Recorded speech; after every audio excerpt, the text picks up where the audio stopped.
Paano nga ba magpataas ng ratings kay Lalamove? Kanina pa po tayo nag-aabang alas 6 pero ngayon lang po tayo nakakuha. Struggle po talaga tayo na makakuha ng booking. Nakailang araw po tayong babiyahe kaso hindi po tayo makakuha ng booking. Si Dasma to Indang to. Medyo malayo-layo to. Munti ka na. Sapa. May oras po ba to? Ano oras po? 11 po. Late na po. 11. Kaya mas tawag ko na daw sa inyo kung nasa na kayo kasi di po nag-update yung update. Sabi ko, wala, ang tagal pa ni Kuya. Oo kasi Opo, late na po ka talaga yun. 10:45 eh, sabi kailangan daw makarating na 11. Sabi ko kay ate, hindi ko kaya. Mas sobrang layo. Sige po, salamat po. Wala yung pangalan mo, ito lang. Tagal po. Uy, may aksidente rito. Nakaw, yupe. Grabe.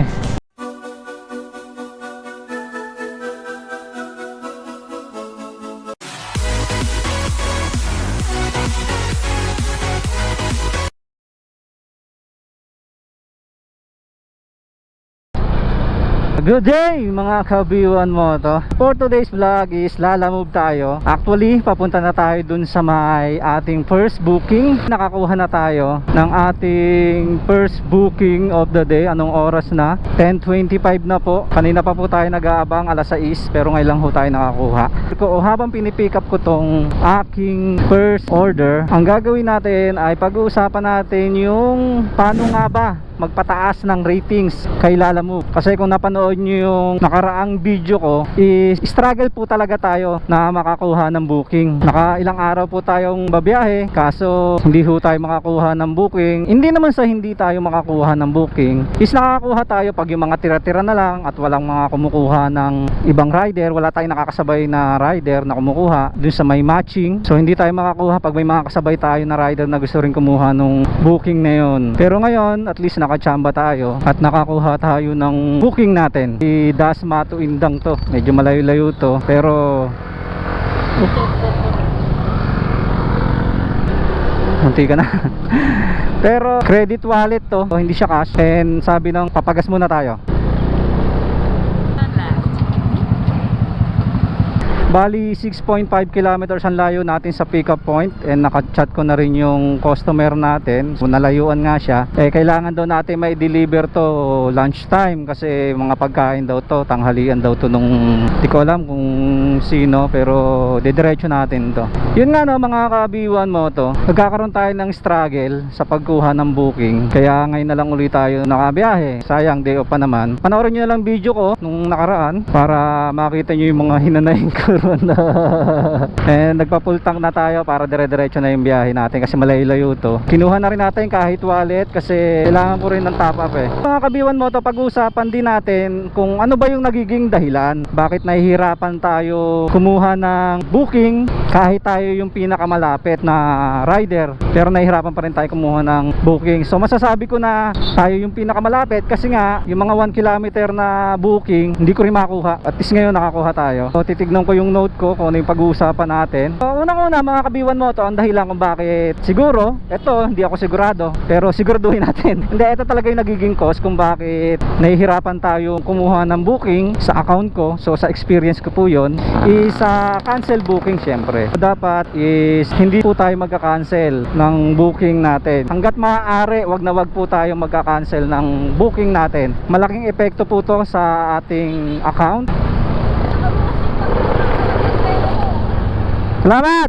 Nakabukas daw yung bag ko. Salamat, shoutout sa'yo ate. Wag na wag po tayo magka-cancel hanggat maaari kasi po malaki po epekto nito sa ating account, sa ating Lalamove apps. Once na habitual po tayo nagka-cancel ng orders o palagi tayo nagka-cancel ng orders natin, ang mangyayari po niyan, sa susunod na kumuha po tayo ng orders, mas ipa-priority na ni Lalamove yung mga rider na hindi nagka-cancel ng booking. Yun po yung talagang katotohanan doon. Kaya hanggat maaari po, wag po tayo magka-cancel ng booking. And then next po is syempre maraming malalakas na rider. Once na nakipagsabayan po tayo dun sa mga malalakas na rider, mahihirapan din po tayo makakuha ng booking pag sila yung mga nakasabay natin dun sa may matching. Yung mga rider na malalakas, sila po yung mga regular rider na araw-araw bumabiyahe. Kaya malalakas po yung account nila at regular po silang nabiyahe. At syempre magaganda rin yung record nila sa delivery. Grabe yung traffic. Kaya isa po yon sa mga nagiging dahilan kaya nahihirapan tayo kumuha ng booking natin doon sa mga malalakas na rider. And susunod, yung ating pangatlo po is pag nare-report po yung ating account o pag nare-report po tayo ng mga client sa pagdi-deliver natin, kahit naman minsan maganda yung service natin sa kanila, alam mo na may mga pasaway din na client na nare-report pa rin tayo kahit na maganda yung service natin. Hanggat maaari, maging polite tayo sa customer, maging accommodating tayo, marespeto tayo. Although kahit bad trip tayo sa customer, hindi na maiwasan yun. Huwag na tayo makipagtalo, huwag na tayo mga tuwiran, para rin sa rating natin yun, para rin naman sa atin yun. Pakita nyo sa kanila na good service po tayo. Sumunod po is syempre bihira po tayo na biyahe. Pag bihira po tayo na biyahe, yung rating po natin is hindi naman siya nababawasan minsan pag hindi tayo na biyahe. Nangyayari minsan yun sa cancel, pero syempre mas maraming regular na bumabiyahe sa atin, mas nauungusan nila tayo sa rating natin. Sila yung nagiging priority doon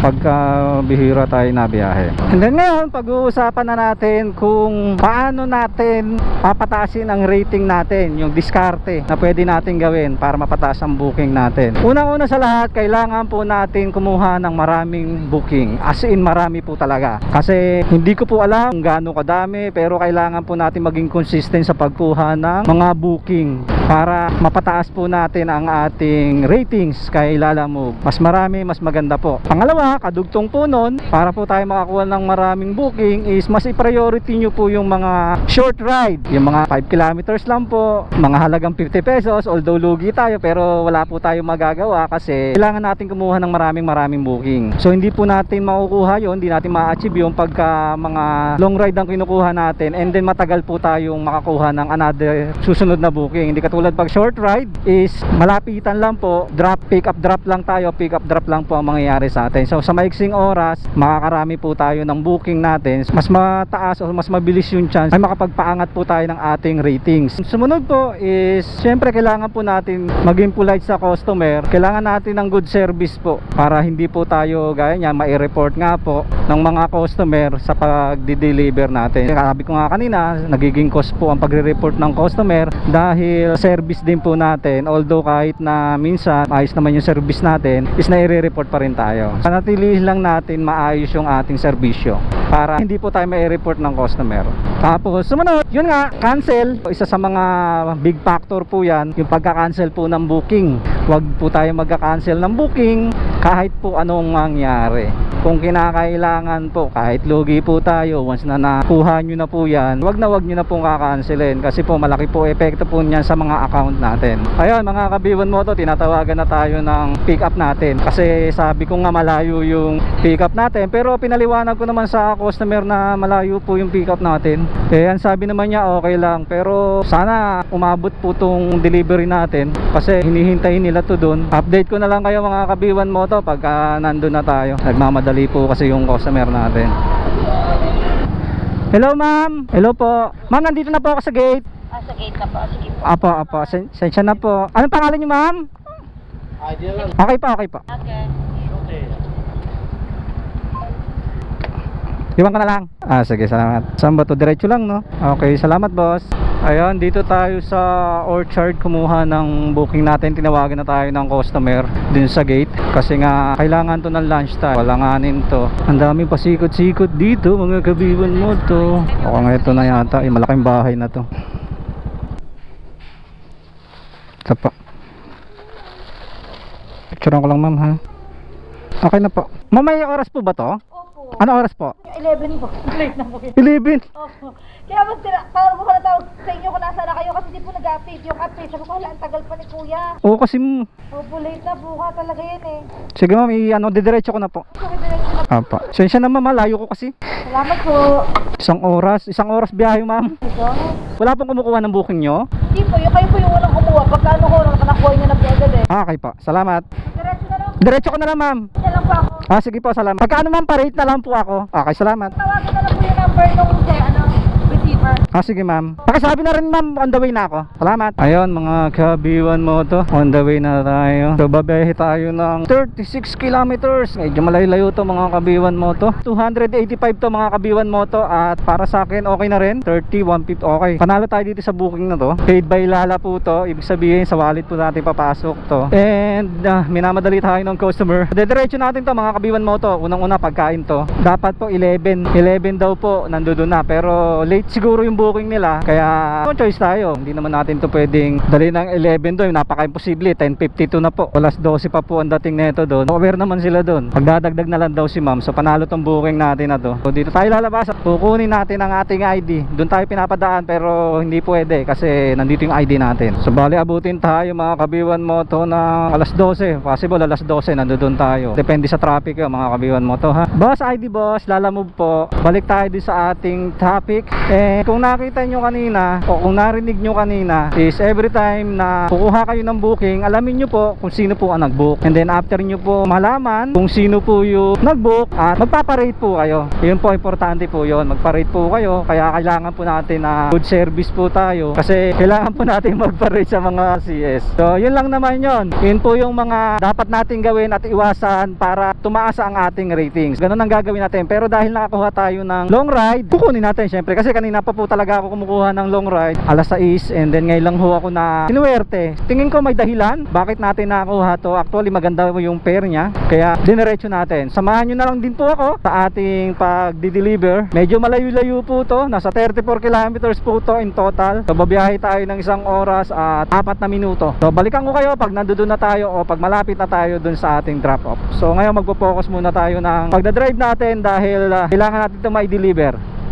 Yan, malapit na tayo mga kabiwan moto. At nag-Fast and the Furious tayo. Anlipigang ginawa natin. Grabe, para lang maihabol to. So 11:43 na. So wala pa naman 1 oras tayo na biyahe. Ang estimated time ni Lalamove is 1 hour and 10 minutes. Pero siguro nakaka 40 minutes pa lang tayo. Sana maaga-aga nating may deliver to para mabigyan tayo ng tip ni ma'am. Paspas kung paspas, tagal ko nang hindi nakapag-drive ng ganun. Pero syempre hindi ko na binidyo. Pero pumaspas tayo. Kung ayaw nyo maniwala, edi wag. Kasi ito 11:44 na. 12:10 ang estimated ni Lalamove. So maaga-aga pa tayo. Dito tayo sa Kabsu, magkabiwan mo. So papasok tayo na Indang proper. Traffic sa Indang proper. Yan, traffic talaga dito. Yan, singit-singit lang tayo. Nako, barado ron. Mayroong bus. Uy, ang haba. Napaspasan nga natin. Sa traffic tayo masisira, mga kabiwan mo to. Grabe mga kabiwan mo to. Ang layo pa pala nito. 11 minutes pa. Lumapong daw. Nadaanan natin dito yung mga farm. Wow, road trip. Wah, berbada. Boss, kiss boss. Doon ba yung papunta Lumapong? Lumampong? Dito pa? Okay, salamat. Ayun, tama naman. Lumampong pala. Ayun, kurbada tayo. Road trip muna tayo. Kaya gusto ko nag-roll long ride eh. Di ko maiinip. Malayo lang talaga. Oy, kurbada ta. Kurbada na, paakyat pa. Buti lang nakakondisyon ng motor ko. Nagpalit na ako ng kadena tsaka change oil.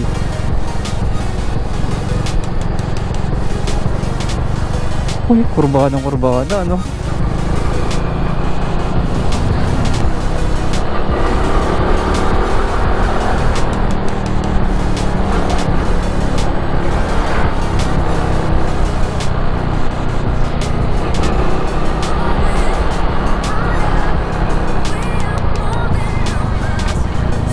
Ayan, 3.8 kilometers pa mga kabiwa modo. Grabe layo. 36 kilometers, kaya pala 36 kilometers. Pero hindi pa rin ako lugi rito. Tapos kung magdadagdag pa si ma'am, at hindi na magdagdag si ma'am dito eh, sulit na to eh. Panalo naman ako rito. 36, so sumasama mo lang yun ng 180. Ganun lang rate nun eh, pero 280 to eh. Panalo pa rin to mga kabiwan mo to.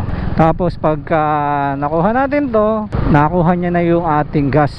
Nagpagas tayo 150, and then yung top up natin 50 lang naman kasi top up natin and then may top up na tayo. Yung mga susunod na booking natin, malinis na sa atin na yun, take home na natin lahat yun. And yung 286 na yun, okay na yun. And then kung may sumobra si ma'am, kung magpasobra man si ma'am sa akin, take home ko na yun. 2.4 kilometers pa. Makakuha pa kaya akong booking dito palabas? May booking pa kaya rito? Mukhang malabo na. Sana makakuha ako Dasma. Nakapasabak ang motor ko, bagong chainsaw, bagong kadena. Diretso. Ano ba meron dito? Fiesta ba to? Piña Festival. Piña Festival ba? Ay, Piña Festival Raul, dental lang pala ng pinya yun. Grabe, biglang uminit kanina lamig wala pa naman tayong tubig may lalagyanan tayong tubig, wala naman tayong tubig, nakalimutan ko lagyan. Fiesta nga rito, Fiesta Indang, Barangay Lumampong, Balagbag. Tawagan natin yung customer.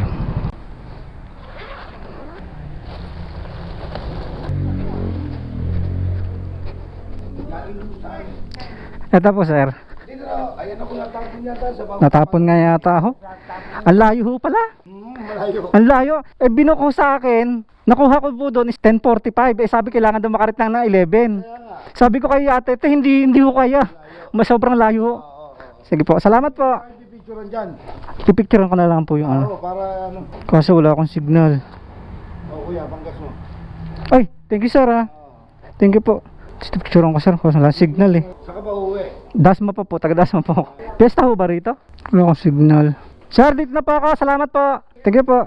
Walang signal bas Hindi ko mapicturean. Ayan mga kabiwan mo to, binigyan tayo ng tip ni sir na 100. So panalo na tayo dun. Picturean na lang natin ang harap kasi okay na. Walang signal dito. Confirm delivery. Ayan, na-drop ko na mga kabiwan mo to. Labas tayo dito at walang signal. Hanap tayo. So, binigyan tayo ng 100 ni sir. Pumapatak na ang booking natin is 386. So, halaga ng booking natin. Kung magdadagdag pa si ma'am, okay lang din. So, alis tayo dito. Titignan natin kung may makukuha tayo pa silang. O, paalabas dito. Wala tayong makukuha rito. Ayun mga kabiwan mo to, huminto muna tayo dito. Nagabang tayo ng booking, pero parang walang booking dito. Pero bago yan, magsha-shoutout muna tayo. Ayun, shoutout muna tayo kay Christian Melgar 3693. Sabi niya sa akin, pataas ka muna ng ratings Paps, marami kasing rider sila Lalamove malakas account.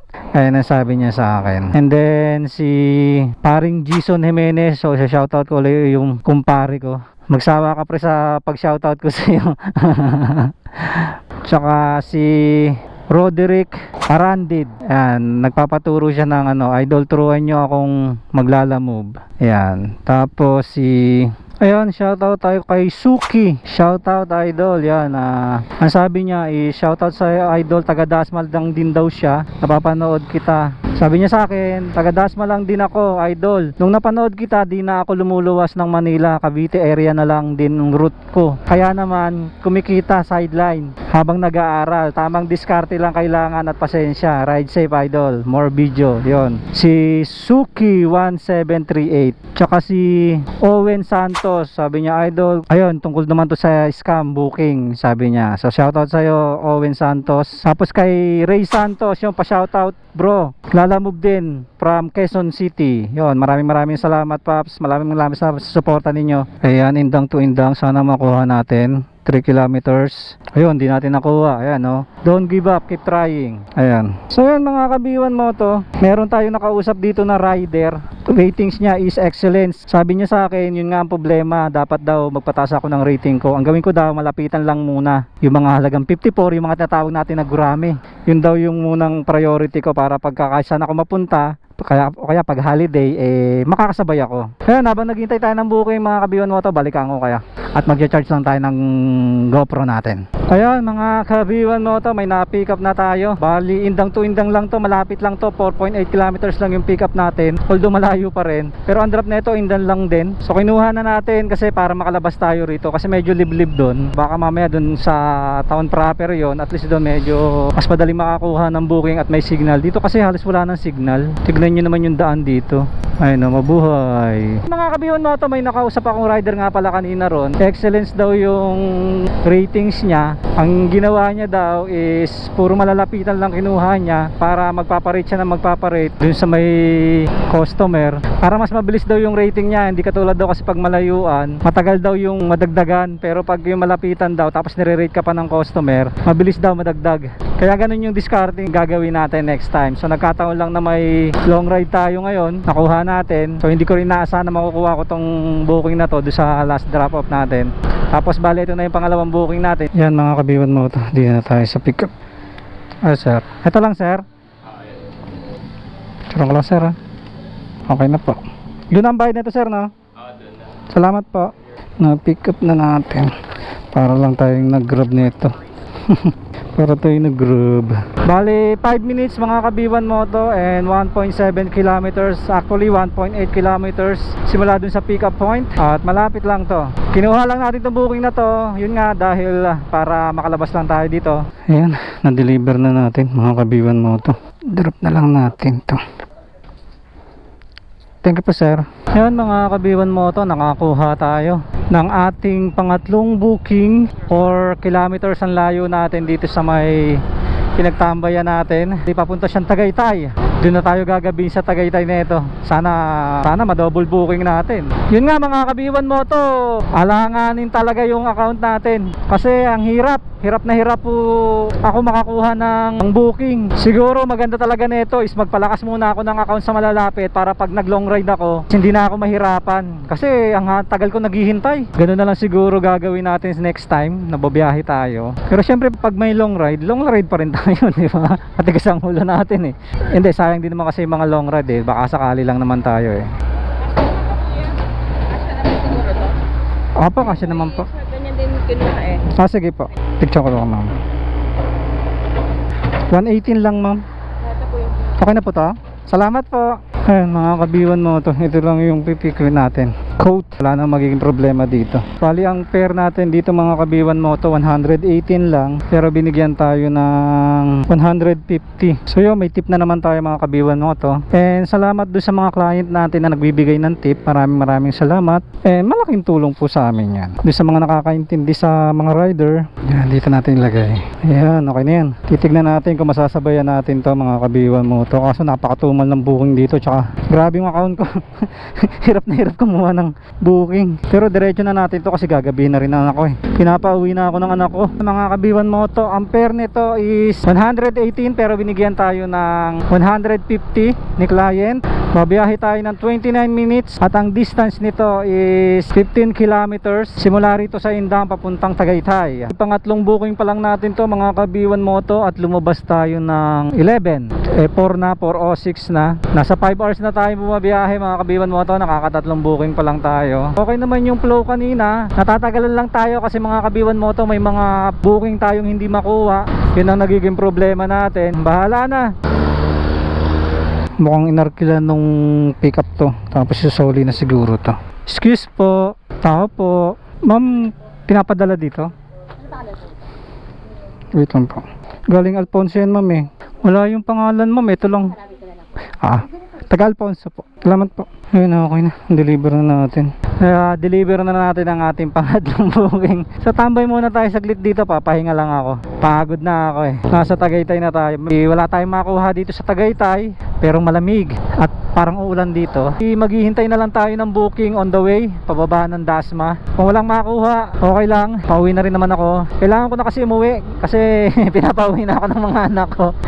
Bakit daw kasi ako bumiyahe? Day off ko naman daw. Ayun, sinubukan ko lang na bumiyahe ngayong day off ko. At ayun nga, medyo struggle tayo sa pagkuha ng booking. Mas mahirap pala pagka nag long ride ka tapos mahina yung account mo. Hindi ka makakuha ng booking, hindi ka makaalis sa pwesto mo. Kaya pag-iisipan ko baka gagawin ko na ito, puro short ride muna hanggang tumaas yung ratings natin. Kasi yung mga nakausap kong mga rider, puro excellence yung rating nila, tsaka mga regular rider yun eh. Tayo kasi sideline lang tayo, kaya mababa lang ratings natin.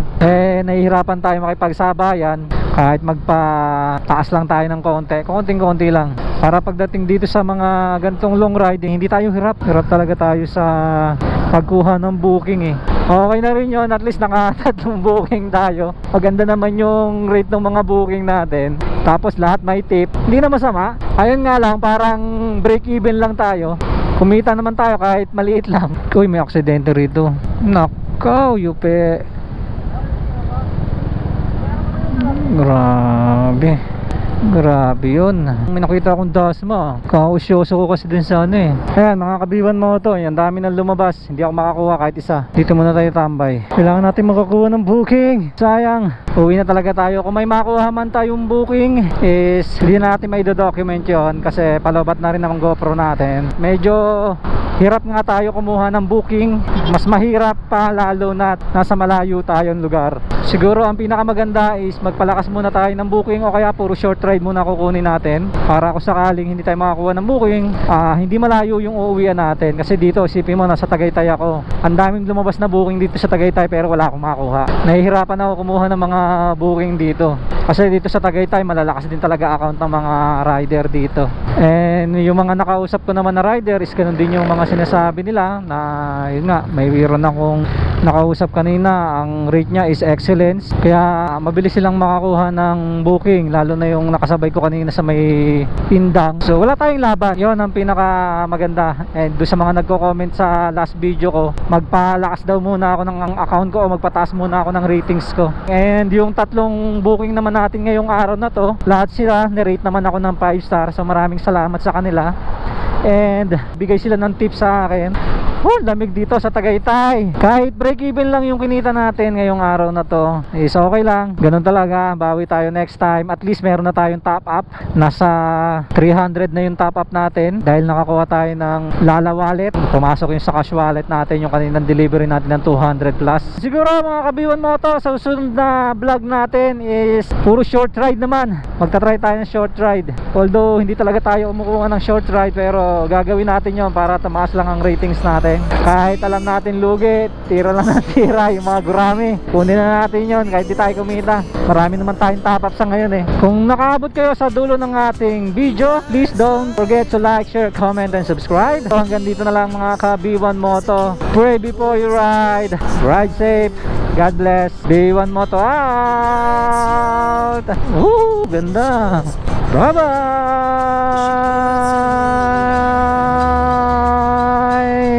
We wanna chase the night, wanna dance to the light, pull the stars from the sky, just 2 hearts running wild, never sleep, never stop, Circle. as we shout from